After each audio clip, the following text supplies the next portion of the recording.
Hello बच्चों, कैसे हैं आप? कैसे चल रही है आपकी पढ़ाई? और आई होप जो थर्मोडायनामिक फिजिक्स का जो आप सीरीज है पूरा देख रहे हैं। आज का लेक्चर कुछ इतना यानी डिफिकल्ट नहीं है, कुछ हल्की फुल्की बातें करेंगे। पहला बात करेंगे पीवी ग्राफ का। देखिए पीवी ग्राफ यानी क्या, वाई एक्सिस पे हम लोग क्या करेंगे, प्रेशर को रिप्रेजेंट करेंगे और एक्स एक्सिस को हम लोग वॉल्यूम के साथ रिप्रेजेंट करेंगे। तो ये बनेगा पीवी ग्राफ। सबसे पहला सिंपल सिंपल चीजें हैं, प्रेशर और वॉल्यूम। ठीक है, जो भी ग्राफ बना, ठीक है, मान लीजिए कि मुझे पूछा गया वर्क डन जब वॉल्यूम V1 से लेकर V2 तक गया, तो वर्क डन हम लोग क्या निकालते हैं? It is area under the graph. Work done it is equal to area under the graph, under the graph. वो क्या होगा?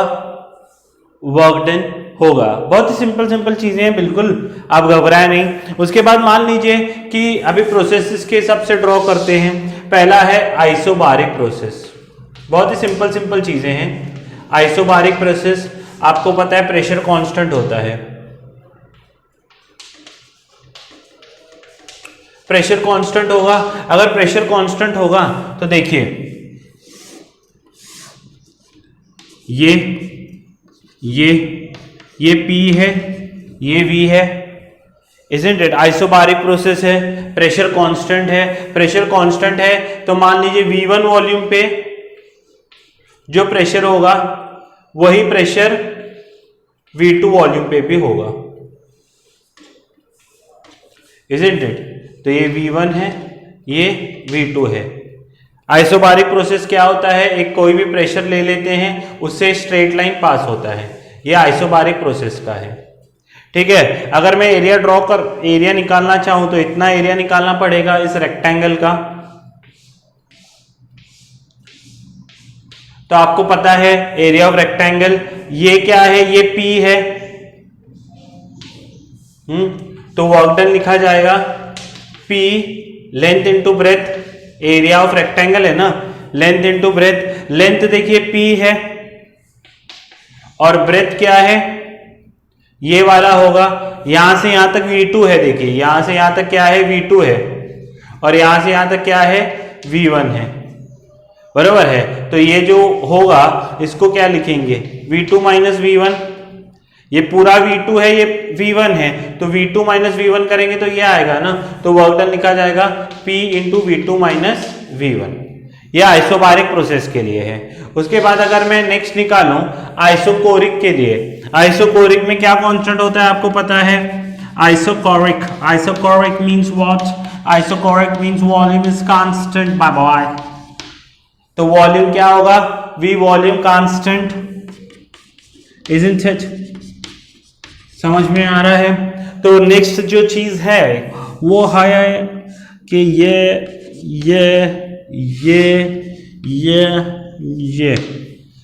तो ये प्रेशर है।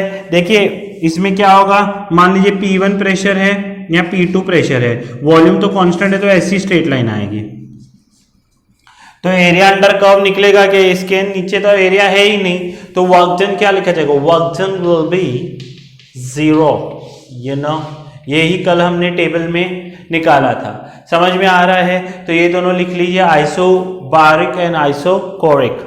ये दोनों कंप्लीट कीजिए तो हम नेक्स्ट प्रोसेसेस के बारे में देखते हैं। स्क्रीन पॉज करके लिख लें। नेक्स्ट जो है वो है आइसोथर्मल प्रोसेस। आइसोथर्मल प्रोसेस में आपको पता है कि टेम्परेचर कांस्टेंट होता है आइसोथर्मल प्रोसेस में। तो आइसोथर्मल प्रोसेस में अगर टेम्परेचर कांस्टेंट है तो लिखा जाएगा आइसोथर्मल। इसमें क्या है? टेम्परेचर कांस्टेंट होता है। अगर टेम्परेचर कांस्टेंट है तो हम लोग क्या कर सकते हैं? देखिए इसको ग्राफ ड्रॉ करेंगे। ये है P, ये है V। अच्छा, आइसोथर्मल प्रोसेस में क्या होता है? PV कांस्टेंट होता है। PV कांस्टेंट है। देखिए P क्या है? y एक्सिस पे है, V क्या है? x एक्सिस पे। तो y इंटू एक्स कॉन्स्टेंट होगा। अच्छा y इंटू एक्स कॉन्स्टेंट है, यानी ये किसका ग्राफ हो जाएगा, एक्स वाई कॉन्स्टेंट है, यानी ये होगा हाइपरबोला। ये जैसे जैसे प्रेशर क्या होगा, घटेगा, वॉल्यूम बढ़ेगा, ये ऐसा आता है ग्राफ। प्रेशर जैसे जैसे घटेगा वॉल्यूम वैसे वैसे बढ़ते जाएगा, बढ़ रहा है ना वॉल्यूम। उसके बाद है नेक्स्ट एडियाबैटिक प्रोसेस। एडियाबैटिक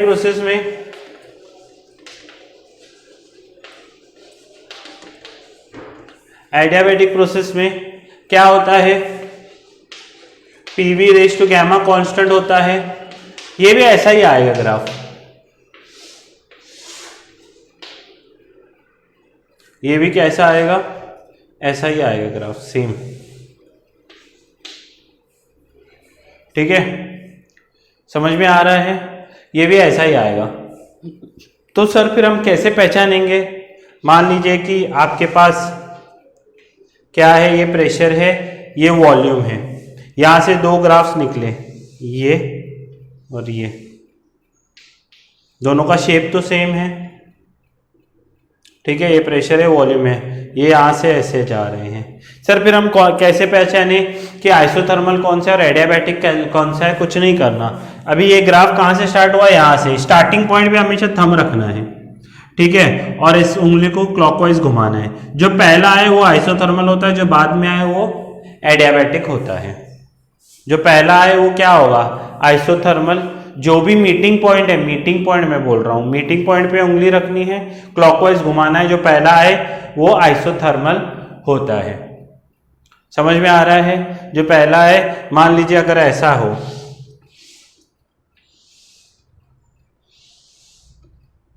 थोड़ा सा शेप रॉन्ग हो गया है, दोनों स्टार्ट तो सेम तरीके से हुए।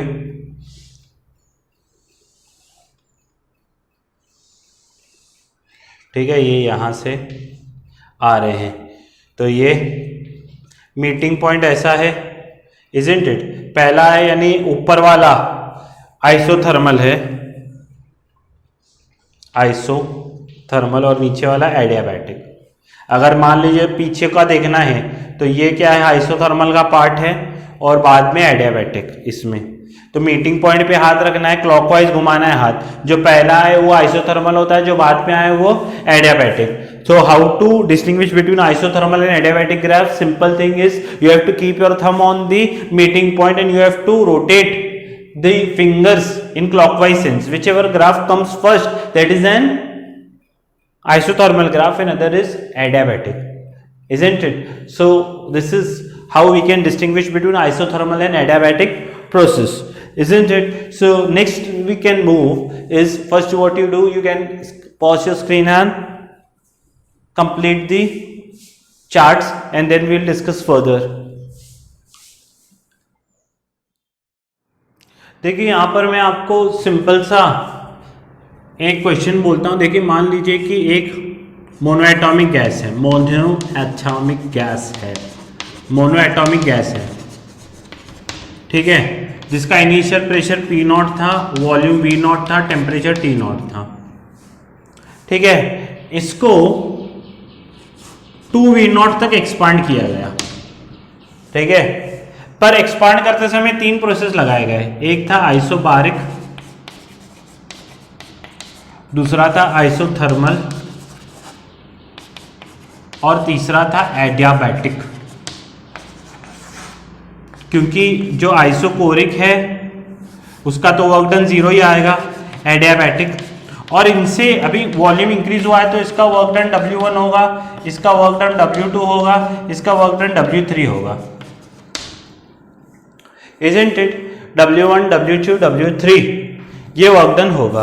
और मुझसे पूछा गया arrange the works in the increasing और डिक्रीजिंग ऑर्डर। सबसे मैक्सिमम वर्क किसका है, मिनिमम वर्क किसका है, ये ड्रॉ। देखिए मोनोएटॉमिक और डायटॉमिक गैस है वो तो क्या है बाद में है, मैं कैसे करूंगा देखिए, इसके लिए ग्राफ बनाते हैं।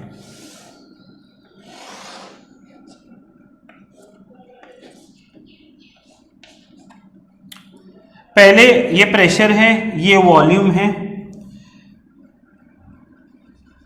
पहले ये जो पॉइंट है ये था P not V not, isn't it? Pressure P not और वॉल्यूम V नॉट, ठीक है। अभी जो है वॉल्यूम 2V नॉट है, तो इसके आगे बढ़ेगा, ये 2V नॉट की लाइन है मान लीजिए। आइसोबारिक प्रोसेस होगा तो क्या होता है, जो ग्राफ आएगा उसमें प्रेशर कांस्टेंट रहेगा, ये आएगा, ठीक है, समझ में आ रहा है? अच्छा, आइसोथर्मल प्रोसेस होगा तो ऐसा कर्व आने वाला है, और एडियाबैटिक होगा तो भी शेप ऐसा ही रहेगा। और मैंने बताया आपको कि मीटिंग पॉइंट देखो, पहला जो आता है वो आइसोथर्मल है और दूसरा जो है एडियाबैटिक है, और ये जो है मेरा वो तो आइसोबारिक है।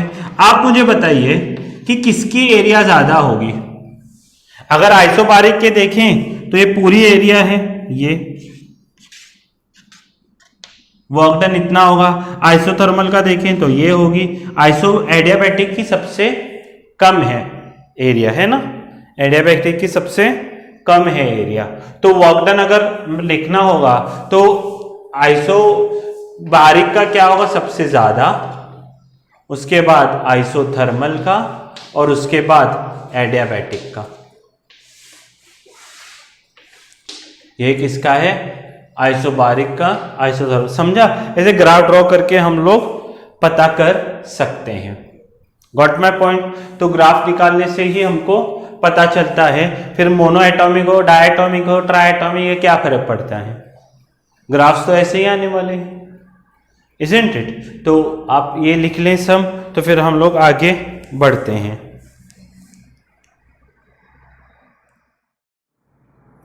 देखिए यहाँ पर जो डिग्री ऑफ फ्रीडम के बारे में पहले भी हम लोगों ने डिस्कस किया है, उसके बारे में ही डिस्कस और करेंगे। मोनो एटॉमिक का डिग्री ऑफ फ्रीडम जो है वो कितना होता है, वो होता है 3। डायटॉमिक का जो डिग्री ऑफ फ्रीडम होता है वो होता है 5, और ट्राइएटॉमिक का होता है 6। तो गैमा क्या होगा, 1 + 2/3, तो 3 × 1 = 3 + 2 = 5/3। इसका क्या होगा, 1 + 2/5, तो 5 × 1 = 5 + 7/5। और इसका कितना होगा, 1 + 2/6, 2 × 1 = 2, 3 × 3 = 1 = 3, 4/3 होगा।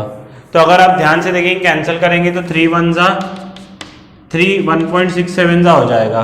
इसका क्या होगा, 1.4 होगा, और इसका कितना होगा, 1.33 होगा। समझ में आ रहा है? तो गैमा किसका ज्यादा होता है, मोनो एटॉमिक का सबसे ज्यादा होता है। फिर आता है डायटॉमिक का, फिर आता है ट्राइएटॉमिक का। समझ में आ रहा है? फिर आता है ट्राइएटॉमिक का, समझा? अच्छा, अगर मान लीजिए कि मैंने एक ग्राफ बनाया जहां पर हम लोग सेम प्रेशर और वॉल्यूम से चालू कर रहे थे, पर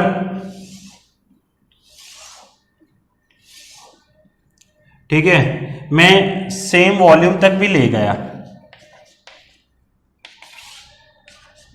ये है पहला ग्राफ, ये है दूसरा ग्राफ, ये है तीसरा ग्राफ। मेरे को बताइए कौन सा मोनो एटॉमिक का ग्राफ है, कौन सा डायटॉमिक का ग्राफ है, कौन सा ट्राइएटॉमिक का ग्राफ है। तीनों गैसेस को मैंने क्या किया है, इनिशियल प्रेशर P0 ही दिया है, ठीक है, वॉल्यूम इनिशियल V0 है। पर मेरी बात समझिए, फाइनल जो वॉल्यूम है सबका 2V0 था, ठीक है, और मुझे बोला गया है कि फर्स्ट, सेकंड, थर्ड कौन सा ग्राफ है। यानी मान लीजिए मैच करने के लिए दिया गया कि फर्स्ट मोनो का है, सेकंड मोनो का है, कि थर्ड मोनो एटॉमिक का है, वो पूछ सकते हैं।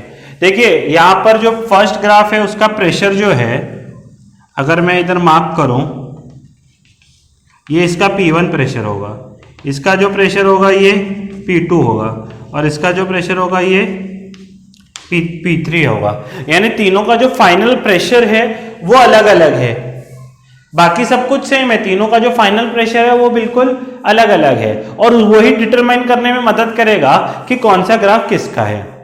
आइए बात करने की कोशिश करते हैं। देखिए हमको पता है कि P इनिशियल V इनिशियल क्योंकि एडियाबैटिक प्रोसेस है, और P फाइनल V फाइनल, तीनों को हमने एडियाबैटिकली हीट किया है, यानी एक्सपांड किया है। ठीक है, खाली एक मोनोएटॉमिक गैस है, एक डायटॉमिक है, ट्राइटॉमिक है, P0 V0 से लेकर हम लोग 2 V0 तक लेके गए हैं। समझ में आ रहा है? अच्छा, तो P फाइनल जो होगा वो होगा P initial V initial upon V final, और वॉल्यूम को देखिए गैमा है। ठीक है, तो P इनिशियल कितना होगा P0, V इनिशियल कितना है V0 upon V final 2 V0 raise to gamma, तो V0 ने V0 को मार दिया, तो बचेगा क्या P0 2 raise to gamma, P0 2 raise to gamma. अभी ध्यान से देखिए कि गैमा डिनोमिनेटर में है, गैमा ज्यादा किसका है मोनोएटॉमिक का, और जितना गैमा ज्यादा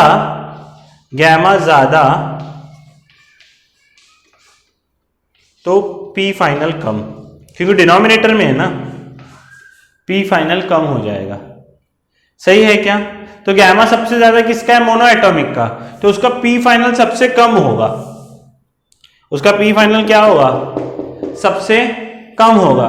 समझ में आ रहा है? तो अगर एक ग्राफ दिया जाए और बोला जाए कि एडियाबैटिकली हीट किया है और एक गैस है मोनोएटॉमिक, दूसरा डायटॉमिक, तीसरा यानी मोनोएटॉमिक, डायटॉमिक, ट्राइटॉमिक, तो कौन सा है यानी कौन सा ग्राफ किसको रिप्रेजेंट करता है, तो मैंने आपको बताया। देखिए P फाइनल सबसे गैमा ज्यादा तो P फाइनल कम आएगा क्योंकि डिनोमिनेटर में है ना, तो गैमा सबसे ज्यादा किसका है मोनोएटॉमिक का है, तो P फाइनल कम किसका आएगा मोनोएटॉमिक का,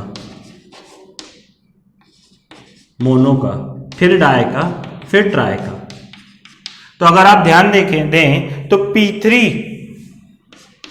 आएगा, फिर P2, फिर P1।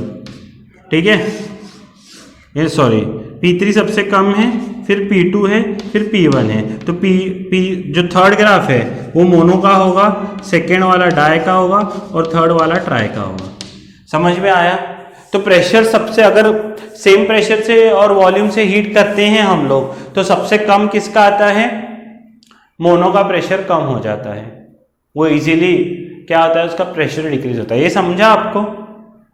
मैंने क्या बोला आपको कि अगर मैं कोई भी गैस हो उसको मैं हीट करना, यानी 3 टाइप के गैस हो उसको P0 और V0 से हीट करना शुरू करूं, ठीक है, और तीनों गैसेस जो हैं एडियाबैटिकली हीट कर रहे हैं हम लोग, तो 3 ग्राफ आएंगे, इजंट इट? तो इन तीनों ग्राफ में से इसको 1 देता हूं, इसको 2 देता हूं, इसको 3 देता हूं, तो 1, 2 और 3 में कौन सा मोनोएटॉमिक का ग्राफ है, कौन सा डाई का है, कौन सा ट्राई का है। तो मैंने आपको करके दिखाया कि P फाइनल सबसे कम किसका है।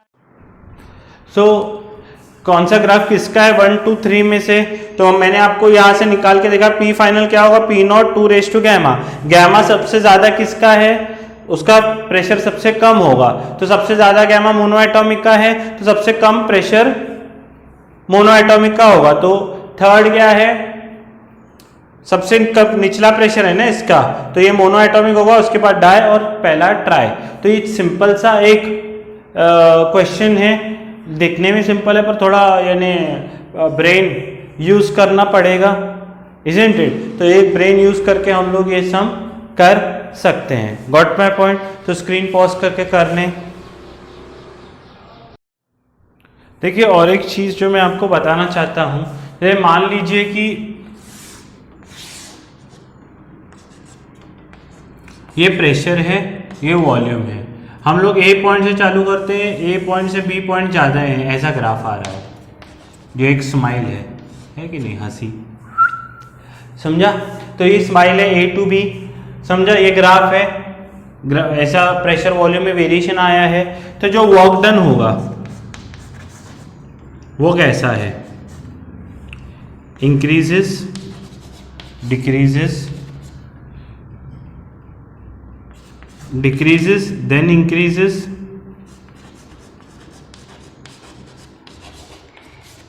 Increases then decreases.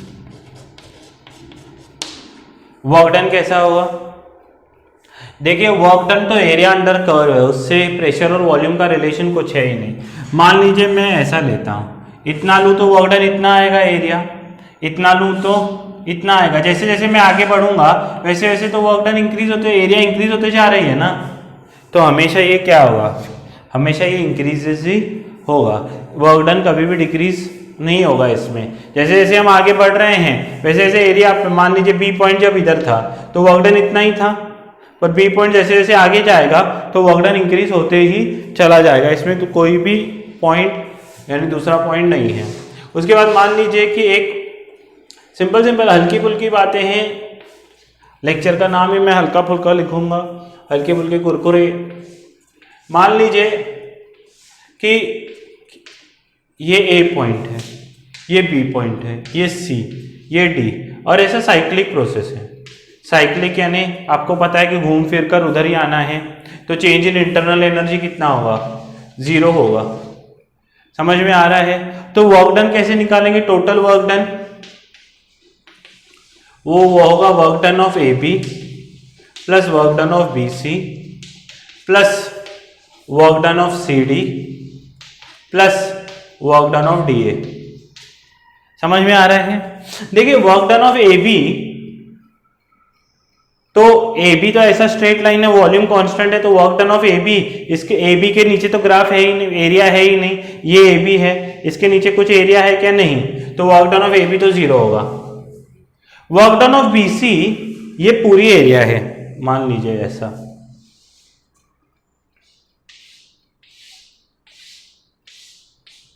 ठीक है, तो ये work done of B C जो भी होगा फिलहाल मैं लिखता हूं। सी डी के नीचे कुछ नहीं है, फिर से सी डी के नीचे ग्राफ है क्या, नहीं, तो ये 0 होगा। पर डी ए के नीचे कौन सा है,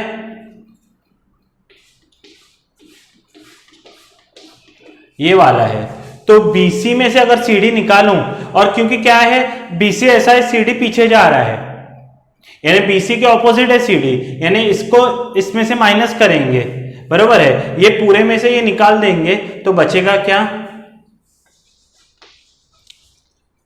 area of loop.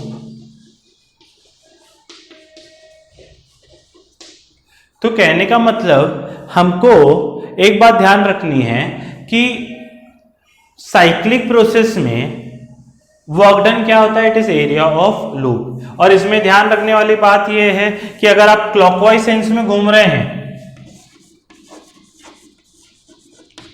Clockwise sense में, तो आपको वर्क डन पॉजिटिव पकड़ना है। देखिए ये जो साइंस कन्वेंशन है, थोड़े से फिजिक्स और केमिस्ट्री में क्या हो सकते हैं, वेरी कर सकते हैं।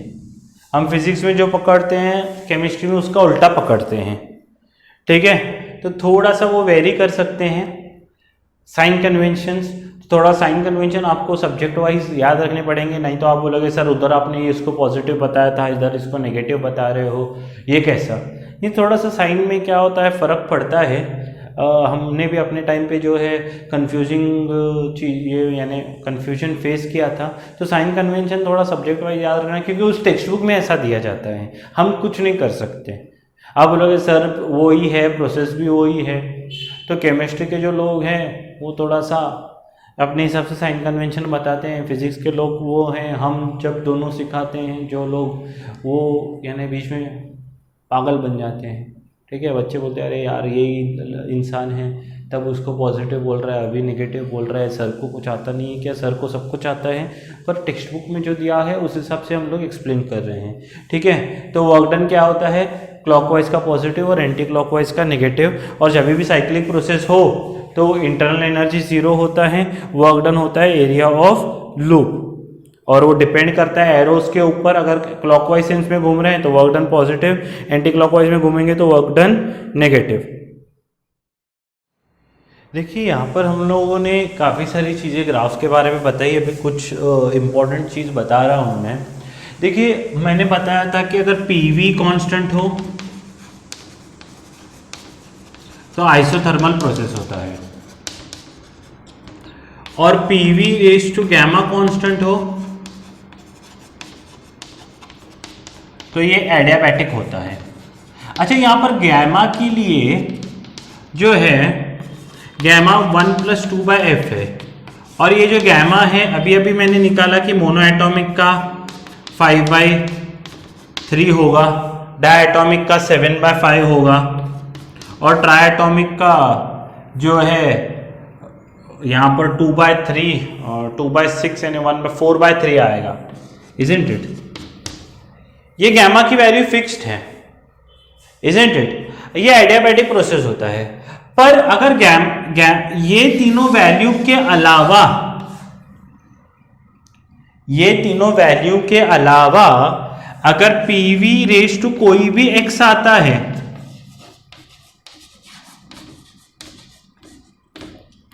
तो वो एक जनरल प्रोसेस कहलाता है, पॉलीट्रॉपिक प्रोसेस कहलाता है, या जनरल प्रोसेस।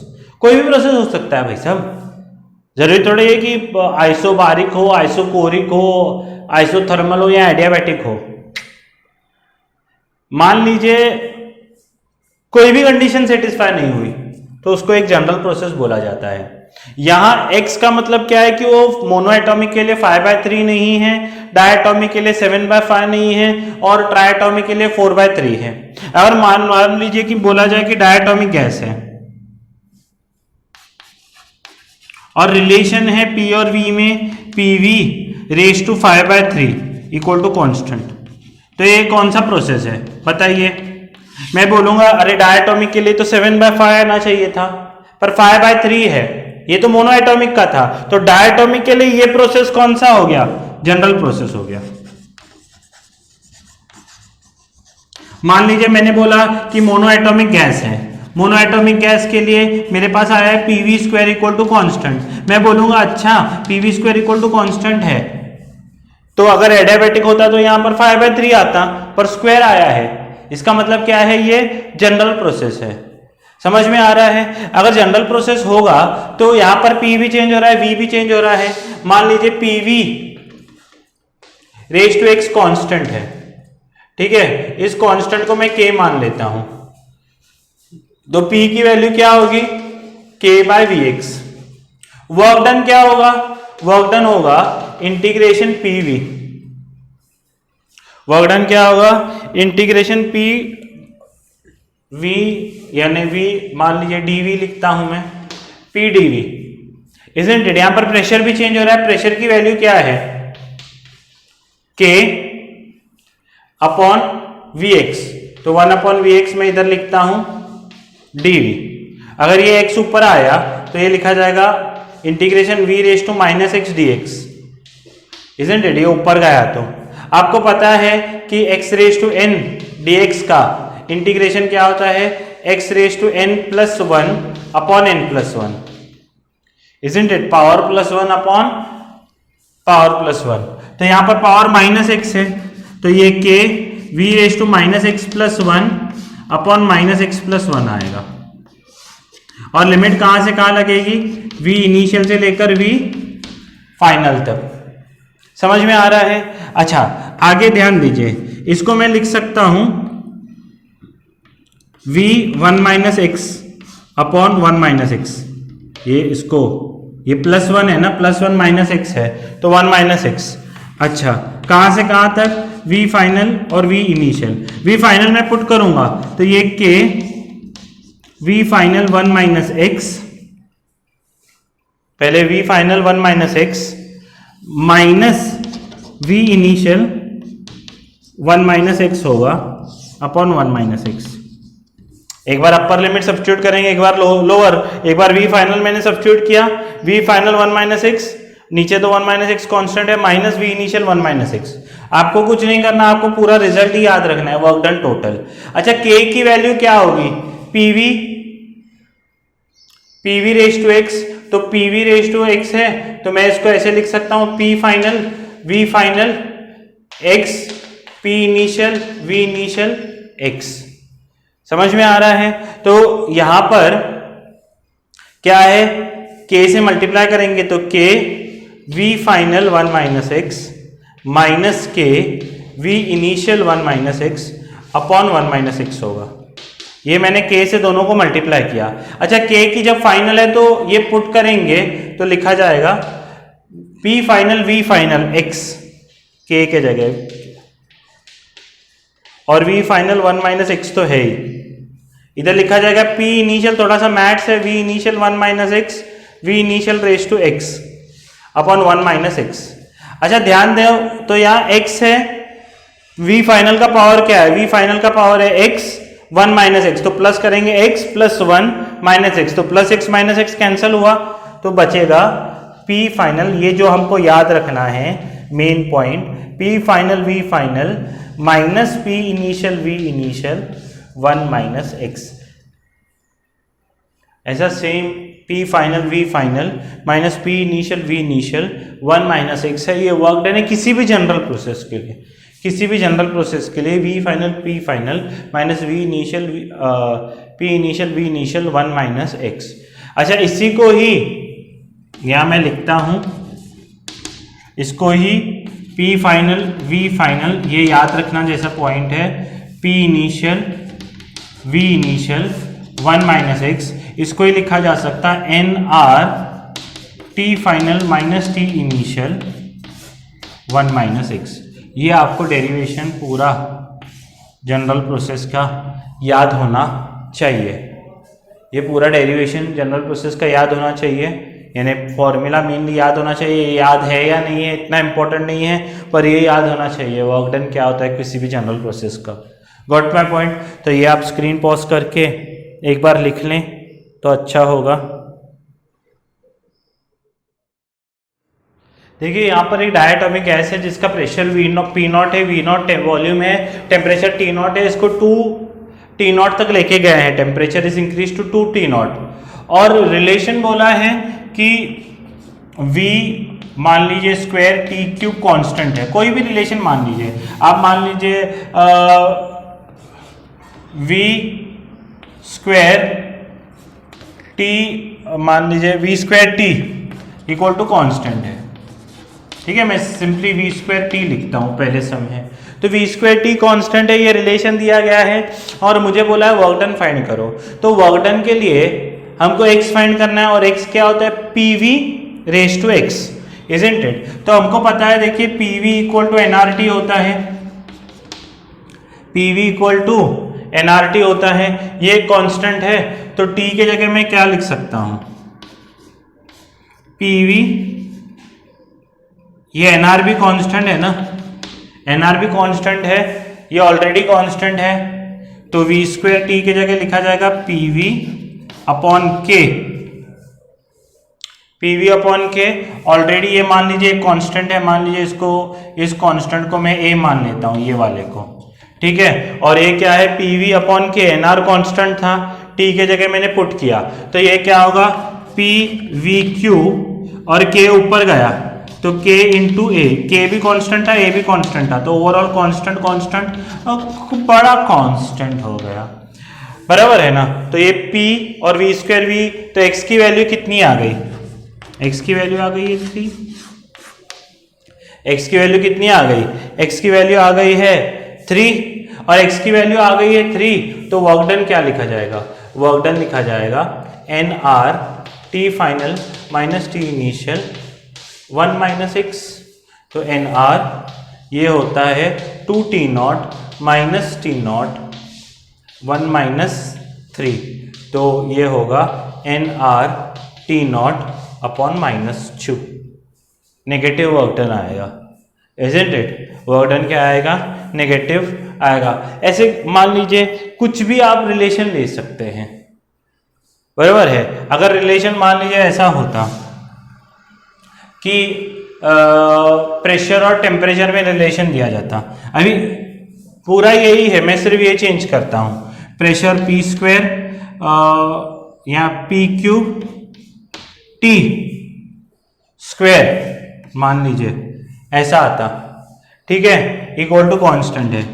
अभी x की वैल्यू कैसे निकालूंगा, देखिए मैं x की वैल्यू निकालूंगा, t के जगह मैं क्या पुट करूंगा फिर से, pv अपॉन k, तो t स्क्वायर है तो ये होगा pv अपॉन k का स्क्वायर, ये कांस्टेंट ऑलरेडी a पकड़ी है तो ये स्क्वायर है तो ये लिखा जाएगा p⁵, ये p स्क्वायर हुआ ना और ये क्यूब था तो p⁵ v स्क्वायर, और ये k ऊपर चला गया तो ऑलरेडी ये कांस्टेंट है।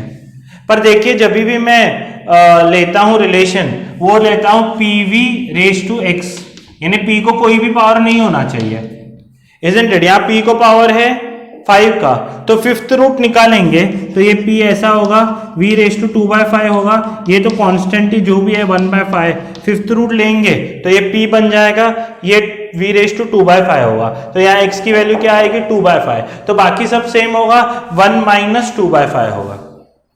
तो आप जो रिलेशन चाहे वो रिलेशन मेंटेन करके सम को कर सकते हैं। समझ में आ रहा है? तो अगर ये होगा p³ t² equal to constant हुआ तो t के जगह हमको pv अपॉन k ही पुट करना है। तो अगर pv में हमको p और v दिखना चाहिए, तो अगर वॉल्यूम होगा तो हमको इस तरह से सब्स्टिट्यूट करना है, टेम्परेचर होगा तो हमको टेम्परेचर के जगह उसको सब्स्टिट्यूट करना है। समझ में आ रहा है? तो ये है सिंपल सी चीज़ें जो मैंने आपको बताई हैं। नेक्स्ट लेक्चर में और हम आगे बढ़ेंगे, तब तक आप पढ़ते रहिए, अपना ख्याल रखिए, अपने पेरेंट्स का ख्याल रखिए। नेक्स्ट लेक्चर में मैं और जनरल प्रोसेस पे कुछ सम्स कराऊंगा और फाइनली हम चैप्टर को कल या परसों तक एंड कर लेंगे। तब तक पढ़ते रहिए, अपना ख्याल रखिए, अपने पेरेंट्स का ख्याल रखिए। जय हिंद। और लेक्चर पसंद आए तो लाइक ज़रूर कीजिए।